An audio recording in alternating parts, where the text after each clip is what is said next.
ముల్లచింతపల్లి చెంచు తాండాలో ఈశ్వరమ్మ మహిళపై నలుగురు వ్యక్తులు చెంచు వాళ్ళు ఇతరులు కూడా ఉండి దాష్టికం జరిగింది. చాలా కిరాతకంగా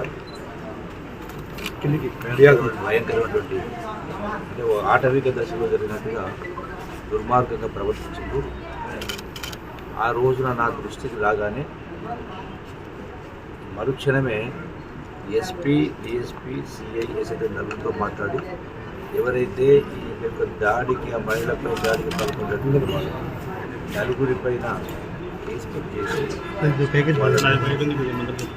జైలు పంపడం జరిగింది. అంటే కళకు మన వాళ్ళకే కళకు చాలా జరుగుతూ ఉంది దుర్మార్గం. వాళ్లకు 100% శిక్ష పడేటువంటి కార్యక్రమం జరుగుతుంది. రెండవది ఆ యొక్క ఈశ్వరమ్మ కుటుంబానికి ఇంకొకరి దగ్గర పని చేయాల్సిన పరిస్థితి రాకుండా ఆల్రెడీ వాళ్ళకు ఒక 2 ఎకరాలు ఉంది. దానికి తోడుగా ఇంకొంత ప్రభుత్వం తరఫున చేసి ప్రభుత్వం తరఫున 2 లక్షల రూపాయలు అసలు ఖాతా చేసి వాళ్ళ పిల్లలు 3 ఆడపిల్లలు.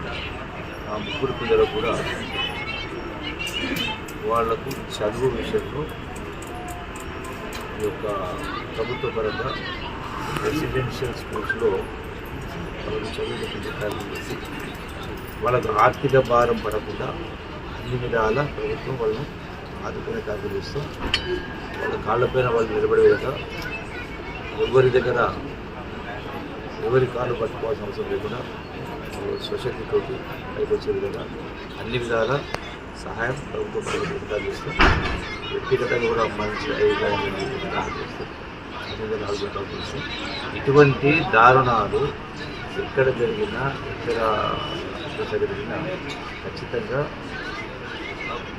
ఆ దాడులకు పాల్పడిన వాళ్ళపైన కఠిన చర్యలు చట్టపరంగా అన్ని కూడా ఏది కూడా స్పేస్ చేయకుండా ఎటువంటి రాజకీయాలకు అవకాశం ఇవ్వకుండా ఎవరైనా ఎంతటి వారైనా 100% శిక్షించే కార్యక్రమం జరుగుతుంది. ఇలా ఎవరిని కూడా ఉపేక్షించేటువంటి సమస్య ఉండదు. ఆ కుటుంబాన్ని ఆరోగ్యంగా